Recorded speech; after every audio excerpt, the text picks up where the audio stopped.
ಆನೇಕಲ್ ಪಟ್ಟಣದಲ್ಲಿರುವ ಶುಭಮಂಗಳ ಕಲ್ಯಾಣ ಮಂಟಪದ ಆವರಣದಲ್ಲಿ ಆನೇಕಲ್ ತಾಲೂಕು ಪ್ರಾಥಮಿಕ ಸಹಕಾರ ಕೃಷಿ ಮತ್ತು ಗ್ರಾಮೀಣ ಅಭಿವೃದ್ಧಿ ಬ್ಯಾಂಕ್ನ ಸರ್ವ ಸದಸ್ಯರ ವಾರ್ಷಿಕ ಮಹಾಸಭೆಯನ್ನು ಆಯೋಜಿಸಲಾಗಿತ್ತು. ಇನ್ನು ಸರ್ವ ಸದಸ್ಯರ ವಾರ್ಷಿಕ ಮಹಾಸಭೆಯ ಅಧ್ಯಕ್ಷತೆಯನ್ನು PLD ಬ್ಯಾಂಕ್ ಅಧ್ಯಕ್ಷರಾದ ನಾಯನಹಳ್ಳಿ ಮುನಿರಾಜು ಗೌಡರು ವಹಿಸಿದರು. ಇನ್ನು ಸಭೆಯಲ್ಲಿ ಸಂಘದ ಸದಸ್ಯರು ತಮ್ಮ ತಮ್ಮ ಸಮಸ್ಯೆಗಳನ್ನು ಹೇಳಿಕೊಂಡ ದೃಶ್ಯ ಕಂಡುಬಂತು. ಹಾಗೆಯೇ ಸಂಘದಿಂದ ದೊರೆಯುವಂತಹ ಸಾಲ ಸೌಲಭ್ಯಗಳ ಬಗ್ಗೆ ಅಧಿಕಾರಿಗಳು ಮತ್ತು ಸಂಘದ ಪ್ರಮುಖರು ಸಾರ್ವಜನಿಕರಿಗೆ ಮಾಹಿತಿ ನೀಡಿದರು. ಇನ್ನು ಕಾರ್ಯಕ್ರಮದಲ್ಲಿ PLD ಬ್ಯಾಂಕ್ನ ಉಪಾಧ್ಯಕ್ಷ ಸತೀಶ್ ಕುಮಾರ್, ನಿರ್ದೇಶಕರಾದ BJ Anjanappa, Somashekar Reddy, S Prabhakar, N Srinivas Reddy, Lakshminarayan, Ramesh Reddy, P Raghu, Y Ashok, Harish, Manjula Chowdappa, Shrimati Jayamma, Manjunath, Suresh, ವ್ಯವಸ್ಥಾಪಕರಾದ ಸೋಮಶೇಖರ್ ಮತ್ತು ಸಂಘದ ಸದಸ್ಯರು ಭಾಗವಹಿಸಿದರು. ಯಾರು ಪ್ರಾಮಾಣಿಕವಾಗಿ ರೈತರಿದ್ದಾರೆ ಅವರಿಗೂ ಸಹ ಸಹಕಾರ ಆಗಬೇಕು. ಕೃಷಿ ಸಾಲದ ಜೊತೆಗೆ ಕೃಷಿಯೇತರ ಸಾಲಗಳು ಸಹ ನಮ್ಮ PLD ಬ್ಯಾಂಕ್ನಲ್ಲಿ ದೊರೆಯೋದ್ರಿಂದ ಅದನ್ನು ಸದುಪಯೋಗ ಮಾಡಿಕೊಳ್ತಾ ಮತ್ತು ಹೆಚ್ಚಿನ ಸಂಖ್ಯೆಯಲ್ಲಿ ಈ ಒಂದು ನಮ್ಮ ಬ್ಯಾಂಕ್ನಲ್ಲಿ 80 ಪೈಸೆ ಇವತ್ತು ನೀಡ್ತಾ ಇದ್ದೀವಿ. ನಾವು ಮಾಟಿಗೆ ನಾವು ಹಣವನ್ನು ಬಡ್ಡಿಯಾಗಿ ನೀಡ್ತಾ ಇದ್ದೀವಿ.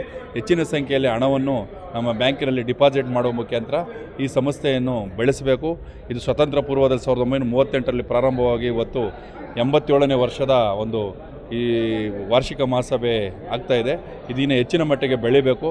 ಇದರ ಎಲ್ಲ ರೈತರು ಮತ್ತು ಸದಸ್ಯರು ಸಹ ಇದನ್ನು ಪ್ರಾಮಾಣಿಕವಾಗಿ ಸಾಲವನ್ನು ಪಡೆದ ನಂತರ ಅದನ್ನು ಸದುಪಯೋಗ ಮಾಡಿಕೊಂಡು ಪ್ರಾಮಾಣಿಕವಾಗಿ ಹಿಂತಿರುಗಿಸಿ ಈ ಸಂಸ್ಥೆ ಬೆಳಿಬೇಕು ಅಂತೇಳಿ ನಾನೊಬ್ಬ ಈ ಒಂದು ಸಂಸ್ಥೆಯ ಅಧ್ಯಕ್ಷನಾಗಿ ಇವತ್ತು ಅವರಲ್ಲಿ ಮನವಿ ಮಾಡ್ಕೊತ ಈ ಮಾಧ್ಯಮ ಮುಖಾಂತರ ಈ ಒಂದು ಕಾರ್ಯಕ್ರಮ ಯಶಸ್ವಿನಿಂದ ನಮ್ಮ ಸಂಘ, ನಮ್ಮ PLD ಬ್ಯಾಂಕಿನ ಎಲ್ಲ ಕಾರ್ಯಕಾರಿಣಿ ಮಂಡಳಿ ಸದಸ್ಯರು, ಅದೇ ರೀತಿ ನಮ್ಮ ಸಿಬ್ಬಂದಿ ವರ್ಗ ಇರ್ಬೋದು ಹಾಗೂ ಮಾಧ್ಯಮ ಮಿತ್ರರು, ನಾನು ವೈಯಕ್ತಿಕವಾಗಿ PLD ಬ್ಯಾಂಕ್ ಅಧ್ಯಕ್ಷನಾಗಿ ಹೃತ್ಪೂರ್ವಕವಾದ ಅಭಿನಂದನೆಗಳು ಸಹ ಸಲ್ಲಿಸ್ತೇನೆ. ವಾರ್ಷಿಕ ಮಹಾಸಭೆಯನ್ನು ನಮ್ಮ ಬ್ಯಾಂಕಿನ ವತಿಯಿಂದ ಹಮ್ಮಿಕೊಳ್ಳಲಾಗಿತ್ತು. ಈ ಮಹಾಸಭೆಗೆ ಅತಿ ಹೆಚ್ಚಿನ ಸಂಖ್ಯೆಯಲ್ಲಿ ಇವತ್ತು ಈ ಸಲ ಸದಸ್ಯರು ಬಂದು ಭಾಗವಹಿಸಿ ಈ ಸಭೆಯನ್ನು ಯಶಸ್ವಿಗೊಳಿಸಿದ್ದಾರೆ. ಅದೇ ರೀತಿ ಆಡಳಿತ ಮಂಡಳಿ ಇರ್ಬೋದು, ಸಿಬ್ಬಂದಿ ಇರ್ಬೋದು ಮತ್ತು ನಮ್ಮ ಅಧ್ಯಕ್ಷರಿರ್ಬೋದು ಒಳ್ಳೆಯ ಒಂದು ರೀತಿಯಲ್ಲಿ ಈ ಸಭೆಯನ್ನು ಒಂದು ಉತ್ತೇಜಪೂರ್ವಕವಾಗಿ ನೆರವೇರಿಸಿ ಯಶಸ್ವಿಗೊಳಿಸಿದ್ದಾರೆ. ಏನಿವತ್ತು ನಮ್ಮ ಪ್ರತಿ ವರ್ಷ ಮಹಾಸಭೆಗಳು ಪ್ರತಿ ವರ್ಷವೂ ನಡೀತಾನೆ ಇರುತ್ತದೆ. ಅದೇ ರೀತಿ ಈ ಸಲನೂ ನಮ್ಮ ಮಹಾಸಭೆಯನ್ನು ನಡೆಸಿ ಅನೇಕ ವಿದ್ಯಮಾನಗಳನ್ನು ಇವತ್ತು ಚರ್ಚೆ ಮಾಡಿ ಆ ಚರ್ಚೆ ಮುಖಾಂತರ ಕೆಲವೊಂದು ಒಳ್ಳೆಯ ಒಂದು ಬೆಳವಣಿಗೆಯನ್ನು ಈ ಮಹಾಸಭೆಯಲ್ಲಿ ನಾವು ತೀರ್ಮಾನಗಳನ್ನು ಕೊಟ್ಟಿದ್ದಾರೆ ನಮ್ಮ ಸದಸ್ಯರು. ಅದರಂತೆ ನಾವು ಅನೇಕ ಅಭಿವೃದ್ಧಿಯತ್ತ ನಾವು ಮುಂದೇನೂ ಸಹ ಅನೇಕ ಅಭಿವೃದ್ಧಿಯತ್ತ ಕಾಲಿಡ್ತಾ ಇದ್ದೀವಿ. ಯಾಕಂದರೆ ಬೇರೆ 3% ಬಡ್ಡಿ ದರದ ನಬಾರ್ಡ್ ಸಾಲದ 3% ಬಡ್ಡಿ ದರದನ್ನೇ ಅನ್ವಯಿಸದೆ ಠೇವಣಿಗಳ ಮುಖಾಂತರ ನಮ್ಮ ಸದಸ್ಯರ ಮುಖಾಂತರ ಠೇವಣಿಗಳನ್ನು ಪಡೆದು ಆ ಠೇವಣಿಗಳ ಮುಖಾಂತರ ನಾವು 12% ಬಡ್ಡಿ ದರದಲ್ಲಿ ಮಾರ್ಟ್ಗೇಜ್ ಸಾಲ ಇರ್ಬೋದು ಅಥವಾ ಸಣ್ಣ ವ್ಯಾಪಾರಿಗಳಿಗಿರ್ಬೋದು ಎಲ್ಲ ಒಂದು ರೀತಿಯ ಕೃಷಿ ಮತ್ತು ಕೃಷಿಯೇತರ ಸಾಲಗಳನ್ನು ಕೊಡಲು ಈ ಸಭೆಯಲ್ಲಿ ನಾವು ಒಂದು ತೀರ್ಮಾನವನ್ನು ಇಟ್ಟಿದ್ವಿ. ಅದರ ಒಪ್ಪಿಗೆಯನ್ನು ಸಹ ಸದಸ್ಯರು ಕೊಟ್ಟಿದ್ದಾರೆ.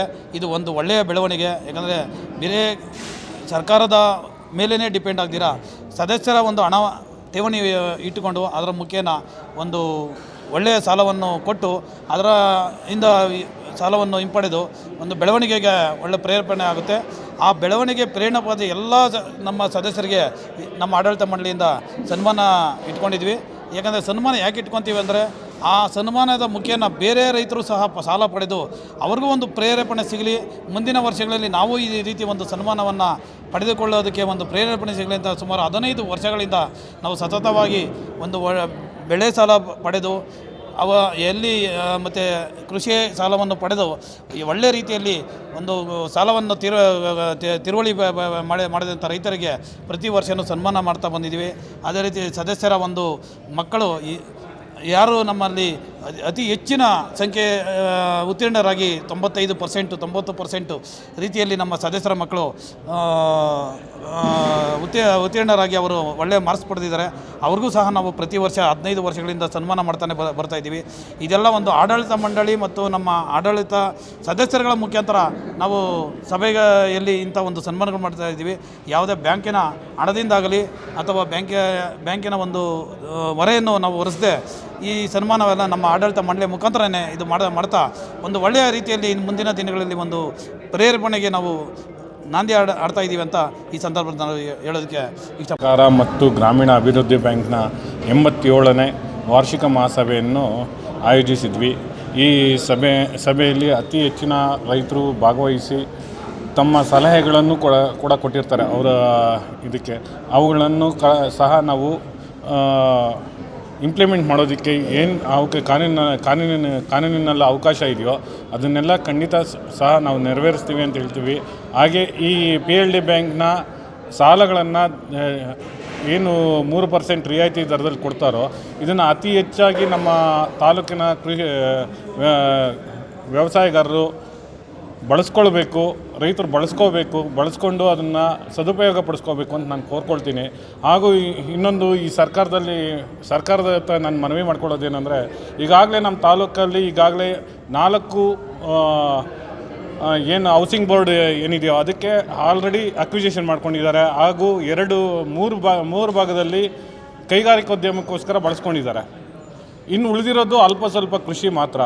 ಆದರೂ ಸಹ ಈಗ ಏನೋ ಸ್ವಿಫ್ಟ್ ಸಿಟಿ ಅಂತ ಹೇಳ್ಬಿಟ್ಟು 2800 ಎಕರೆ ಏನು ತಗೊಳ್ತಾ ಇದ್ದಾರೋ ಇದನ್ನು ತಗೊಳ್ತಾ ಇದ್ದರೆ ನಮ್ಮಲ್ಲಿ ಕೃಷಿ ನಶಿಸ್ತಾ ಹೋಗುತ್ತೆ. ನಮ್ಮಲ್ಲಿ ರೈತರು ಕೃಷಿ ಮಾಡೋದಕ್ಕೆ ಸ್ಥಳನೇ ಇರಲ್ಲ, ಜಾಗ ಇರೋದಿಲ್ಲ. ಅದಕ್ಕೋಸ್ಕರ ನಾವು ಸರ್ಕಾರದಲ್ಲಿ ಮನವಿ ಮಾಡ್ಕೊಳ್ತೀವಿ PLD ಬ್ಯಾಂಕ್ ವತಿಯಿಂದ, ದಯವಿಟ್ಟು ಬರಡು ಭೂಮಿಗಳು ತುಂಬ ಇದೆ ಕೈಗಾರಿಕೆ ಮಾಡೋದಕ್ಕೆ. ಕೃಷಿ ಭೂಮಿ ಬೇಕಾಗಿಲ್ಲ. ಕೃಷಿ ಭೂಮಿಯಾಗೆ ಬಿಡಿ, ದಯವಿಟ್ಟು ನೀವು ಬರಡು ಭೂಮಿಗಳನ್ನ ಅಲ್ಲಿ ಈಗ ದೇವನಹಳ್ಳಿ ಭಾಗದಲ್ಲಿ ಆ ಕಡೆ ಈ ಕಡೆ ಬರಡು ಭೂಮಿಗಳು ಇದೆ, ಅದನ್ನು ಬಳಸ್ಕೊಳ್ಳಿ. ಆನೆಕಲ್ತಲ್ಲಿ ಅತಿ ಹೆಚ್ಚಿಗಾಗಲೇ ಅಕ್ವಿಜಿಷನ್ ಆಗೋಗಿದೆ. ಇನ್ನು ಉಳಿದಿರೋ ಅಲ್ಪ ಸ್ವಲ್ಪ ಮಾತ್ರ ಕೃಷಿಗೆ. ಅದನ್ನು ನೀವು ಕಿತ್ಕೊಂಡ್ಬಿಟ್ರೆ ರೈತರು ಎಲ್ಲೋಗಬೇಕು? ದಯವಿಟ್ಟು ನಾವು ಸರ್ಕಾರದಲ್ಲಿ ಮನವಿ ಮಾಡ್ಕೊಳ್ತೀವಿ, ದಯವಿಟ್ಟು ಕೃಷಿ ಭೂಮಿಗಳನ್ನು ಬಿಟ್ಟು ಬರಡು ಭೂಮಿಗಳನ್ನು ಯಾವುದಾದ್ರೂ ಇದ್ದರೆ ಬಳಸ್ಕೊಳ್ಳಿ. ದಯವಿಟ್ಟು ಕೃಷಿ ಈ ಭೂಮಿಗಳನ್ನು ನೀವು ಅಕ್ವಿಜಿಷನ್ ಮಾಡ್ಕೊಳ್ತಾ ಇದ್ದರೆ ಖಂಡಿತ ನಾವು PLD ಬ್ಯಾಂಕ್ಗಳು ಮುಚ್ಚಬೇಕಾಗುತ್ತೆ, BSNL ಬ್ಯಾಂಕ್ ಎಲ್ಲ ಬ್ಯಾಂಕ್ಗಳನ್ನು ಸಹ ಮುಚ್ಚಬೇಕಾಗುತ್ತೆ. ಯಾಕೆಂದರೆ ರೈತರೇ ಇಲ್ಲ ಅಂದಾಗ ಈ ಬ್ಯಾಂಕ್ಗಳು ಮಾಡಿ ಪ್ರಯೋಜನ ಇರೋದಿಲ್ಲ. ದಯವಿಟ್ಟು ನಾವು ಸರ್ಕಾರದಲ್ಲಿ ಮನವಿ ಮಾಡ್ಕೊಳ್ತೀವಿ, ದಯವಿಟ್ಟು ಕೃಷಿ ಭೂಮಿಗಳನ್ನು ಅಕ್ವಿಜಿಷನ್ ಮಾಡೋದು ಬಿಟ್ಟು ದಯವಿಟ್ಟು ಬರಡು ಭೂಮಿಗಳು ಎಲ್ಲಿದೆಯೋ ಬರಡು ಭೂಮಿಗಳನ್ನು ಬಳಸ್ಕೊಳ್ಳಿ. ಯಥೇಚ್ಛವಾಗಿ ಬರಡು ಭೂಮಿಗಳಿದೆ ಬೆಳೆದೇ ಇರೋವಂಥ ಜಾಗಗಳು, ಆ ಜಾಗಗಳನ್ನು ಬಳಸ್ಕೊಳ್ಳಿ ಅಂತ ನಾವು ವಿನಂತಿ ಮಾಡ್ಕೊಳ್ತೀವಿ. 7ನೇ ವರ್ಷದ ವಾರ್ಷಿಕ ಮಹಾಸಭೆಯನ್ನು ನಮ್ಮ ಆನೇಕಲ್ ಪಟ್ಟಣದ ಶುಭಮಂಗಳ ಕಲ್ಯಾಣ ಮಂಟಪದಲ್ಲಿ ಹಮ್ಮಿಕೊಂಡಿದ್ವಿ. ಎಲ್ಲ ರೈತರು ಸದಸ್ಯರು ಎಲ್ಲ ಬಂದು ಈ ಕಾರ್ಯಕ್ರಮ ಯಶಸ್ವಿ ಮಾಡಿದ್ದಾರೆ.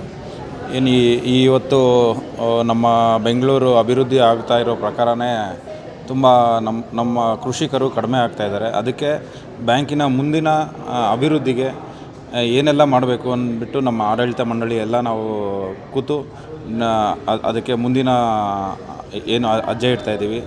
ಅಂದರೆ ಗೋಲ್ಡ್ ಲೋನ್ ಕೊಡೋದಿರ್ಬೋದು, ಮತ್ತು ಪಿಗ್ಮಿ ಕಲೆಕ್ಷನ್ನು, ಮತ್ತು ಅಂಗಡಿಗಳವ್ರಿಗೆ ಮತ್ತು ಈ ಥರ ಇದು ಕೃಷಿಯೇತರ ಸಾಲಗಳನ್ನ ಕೊಡೋದಕ್ಕೆ ಇವತ್ತು ಸರ್ವಾನುಮತದಿಂದ ಎಲ್ಲ ಸದಸ್ಯರು ನಮಗೆ ಬೆಂಬಲ ತಿಳಿಸಿದ್ದಾರೆ. ಇದೇ ರೀತಿ ಮುಂದುವರ್ಕೊಂಡು ಬ್ಯಾಂಕಿನ ಮುಂದಿನ ಅಭಿವೃದ್ಧಿಗೆ ಎಲ್ಲರೂ ಸಹಕಾರ ಮಾಡ್ಕೊಂಡು ಹೋಗ್ತೀವಿ ಅಂದ್ಬಿಟ್ಟು ಈ ಮುದ್ದ ತಿಳಿಸಿ. ಇವತ್ತು 87ನೇ PLD ಬ್ಯಾಂಕ್ನ ವಾರ್ಷಿಕ ಸರ್ವ ಸದಸ್ಯರ ಸಭೆ ನಡೆದಿದೆ. ಈ ಒಂದು ಕಾರ್ಯಕ್ರಮದ ಅಧ್ಯಕ್ಷತೆಯನ್ನು ಮುನರಾಜೇಗೌಡರು ಮತ್ತು ಉಪಾಧ್ಯಕ್ಷರಾದಂತಹ ಸತೀಶ್ ಅವರು ವಹಿಸ್ಕೊಂಡಿದ್ದರು. ಜೊತೆಗೆ ನಮ್ಮ ಸೋಮಣ್ಣವರು ನಿರ್ದೇಶಕರೆಲ್ಲರೂ ಭಾಗವಹಿಸಿದರು. ಈ ಒಂದು ಬ್ಯಾಂಕು ನಿಜಕ್ಕೂ ರೈತರ ಪರವಾದಂಥ ಬ್ಯಾಂಕು.